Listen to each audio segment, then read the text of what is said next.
Hello again. Thank you for coming to Inspire Your Mind, Balance Your Emotional Wealth. My name is Angela Thomas. Remember to like, share, subscribe, put comments down below. Let me know what you think. If you have something you'd like me to focus on or help you with, personal coaching is available.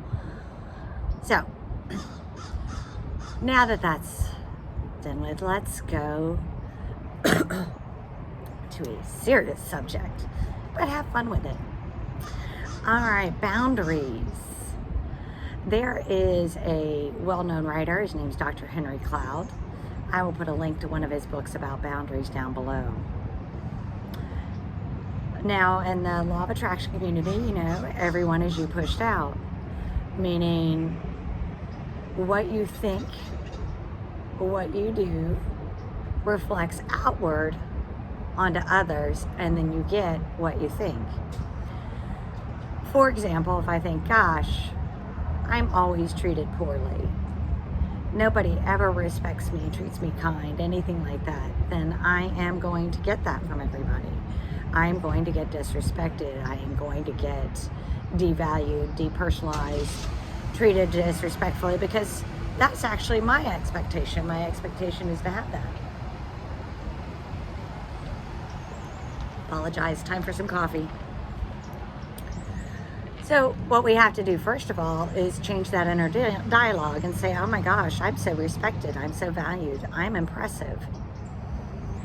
And the reason why I'm talking about boundaries with Dr. Henry Cloud is that one of the ways that we find that inner conflict is well-meaning people have told us things, and sometimes they're not well-meaning people. By finding out what your boundaries are, you don't have to directly confront somebody with those boundaries. You don't have to say, oh, look, my standards are this high and you must either reach me here or above. You shouldn't necessarily have to vocalize that. Now, keep in mind, everybody comes from a different perspective. But if you are reflecting the boundaries and values that are important to you, you will receive those boundaries and respect back. If you are receiving improper treatment, go within and say, what am I doing? What are my thoughts that could be leading to that? Am I sitting here thinking, oh, everybody sees me as poor, pitiful me? If that's what I'm thinking, then I need to go inside and say, I'm not poor, pitiful me. I am fabulous every freaking day. And the only thing that people see me as is absolutely fabulous.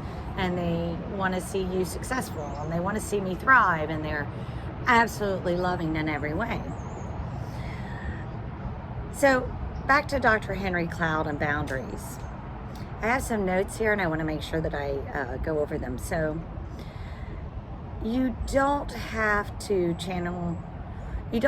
direct those values out. If you want respect, trust, understanding, it is showed and freely given and received. So if somebody can see that you respect and value yourself, they're not going to come at you with disrespect because they know better. In the process of healing and understanding what your boundaries are, because the reality of it is that you probably have been an uplifter, giving, kind, considerate person forever and found that that's not being returned to you. So in the process of healing and understanding those inner dialogues and those inner thoughts, this repairs those injuries on your inner self. And then you make sure that you reflect out what the treatment is that you want. Dr. Henry Cloud say boundaries shouldn't have to be spoken to receive respect, love, trust, any of those. If a boundary for you is that you don't do X without saying Y, then that's something that somebody should reflect back to you. But it's okay to talk about differences so that you can work through it and be vulnerable to say that. As you work on your healing, Your self-concept, which you'll hear us say all the time in the law of manifesting. Your self-concept is the most important thing. How you view yourself, how you think about yourself, how you behave is reflected back to you. And until you can internalize that you feel wonderful about yourself, that self-concept is the very first step. That's why, and I'll put a link above, it's very important to do the self-concept meditations. Every time you have a negative thought, you flip it and go, oh no, I'm the best person around, period. This isn't open for discussion. I know it. That's it. That should be how you think about yourself. And that's where our self-concept comes in. And how you own your worth. You will naturally attract what you desire and show with example by behaviors what is desired as you carry your inner worth around and out without you. Because as that inner worth comes in, it reflects out. Part of the manifesting process is healing, know your boundaries, and what you truly want. If you don't know what you want, so everybody talks about specific persons, so we'll talk about that. If your idea of a specific person is just somebody who cares about you, but you don't know what that means, that's going to be a big deal, because how are you going to know what to attract? For me, trust, vulnerability, respect, courtesy, these are all very important things to me. Somebody who takes care of their health, somebody who works out, somebody who is kind, caring, giving. I embody those things. I want that in my partner.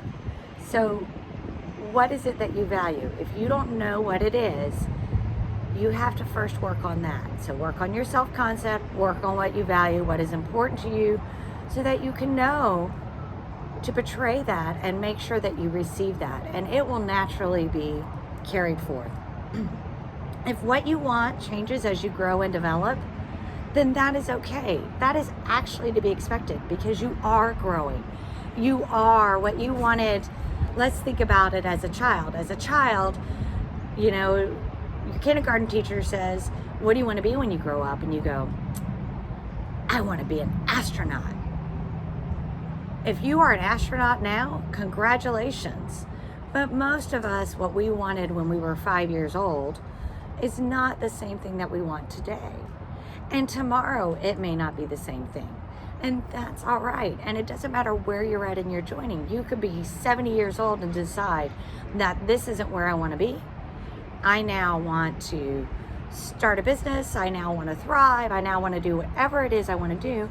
Or you could be 20 and just saying, oh my gosh, this isn't working. I'm ready to fix this. It's all right. That is where you're at. That's part of the growth process, to change, develop, become who you want to be.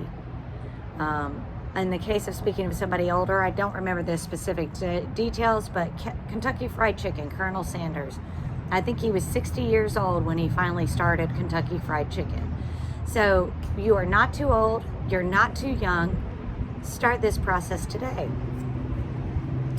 Okay, if in this process you realize you want more, better, or different than what you have been trying to manifest, it is your world, your story, you own it. So it doesn't matter if you've been scripting, talking, inner reflecting that I want to be an astronaut and this is my goal. If in the process of doing all of this, you go, I don't really want to be an astronaut. I don't want to learn physics. I don't want to do complicated math. I want to go be a plant nursery manager for making plastics. You know, good for you. And that's all right. And you know what? It's not too late to become an astronaut. Weren't there a number of people recently that have gone to space in SpaceX as tourists or as, you know, former presidents, senators. John McCain went into space again. Not John McCain. Oh, goodness. I can't think of his name right now. He was an astronaut. Anyway, I think you get the point. It's all right that it changes. and it's never too late to be what you want to be. Glow yourself up, baby. Have a great day. Like, share, subscribe, put comments down below.